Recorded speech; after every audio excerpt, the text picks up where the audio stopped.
السلام علیکم 3 class, I hope you will be fine. چلیے آج بچے ہم اپنی نیکسٹ ریڈنگ سٹارٹ کرتے ہیں مطالعے کی ضرورت اور اہمیت کی۔ ایک دانا کا کہنا ہے، میری دعا ہے کہ میں اپنی لائبریری میں مروں۔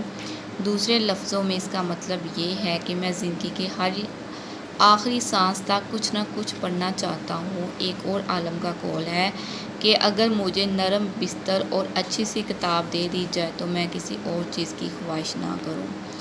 اگر قوموں کی ترقی کا حال پڑھا جائے تو معلوم ہوگا کہ صرف وہی قوم کامیاب ہو سکتی ہے جس کے افراد میں علم حاصل کرنے کا جذبہ موجود ہو۔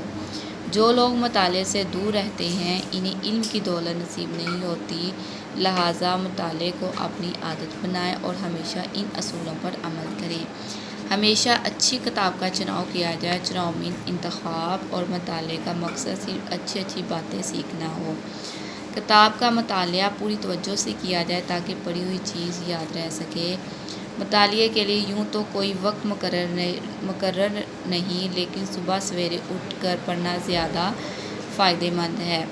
کتاب کا مطالعہ یہ سمجھ کر کیا جائے کہ اس میں بیان کی ہوئی اچھی باتوں پر سچے دل سے عمل کرنا ہے اور زندگی میں ان ہدایات سے روشنی حاصل کرنی ہے۔ کسی بھی مضمون کو رٹنے کی بجائے سوچ سمجھ کر پڑھیں اور ضروری باتوں کو اپنی کاپی پر لکھ لیں۔ مشکل الفاظ کے معنی الگ کریں۔ زبر، زیر اور پیش کی آوازوں کو سمجھتے ہوئے تلفظ درست کریں۔ ہر لفظ کو توجہ سے پڑھیں تاکہ اس کی املا ذہن میں بیٹھ جائے۔ یہ اہم باتیں مطالعے کی ضرورت اور اہمیت کو واضح کرتی ہیں۔ ہمیں چاہیے کہ مطالعے کے دوران ان باتوں کا خاص خیال رکھیں، ٹھیک ہے بچے۔ اب اس کے ساتھ ہم نے الفاظ جملے کرنے ہیں۔ ان الفاظ کو جملوں میں اس طرح استعمال کریں کہ ان کے معنی واضح ہو جائیں۔ عقل مند، ہمیں عقل مند لوگوں کی صحبت میں بیٹھنا چاہیے۔ اہمیت، طلباء اپنے استاد کی بات کو بڑی اہمیت دیتے ہیں۔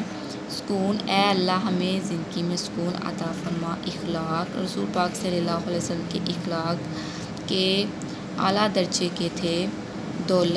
دولت کی خواہش اچھی چیز نہیں، ٹھیک ہے۔ مثال کے مطابق متضاد الفاظ کو ملائیں۔ عقل مند، بیوقوف، عالم، جاہل، اچھائی، برائی، کامیاب، ناکام، دعا، بددعا، اضافہ، کمی، ٹھیک ہے۔ مثال کے مطابق ان الفاظ کی جمع لکھیں۔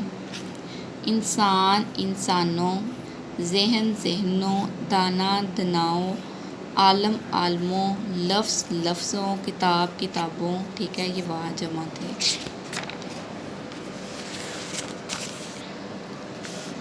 کالم الف اور کالم ب کے الفاظ آپس میں ملا کر جملے مکمل کریں اور کالم ج میں لکھیں، ٹھیک ہے، ملا کر۔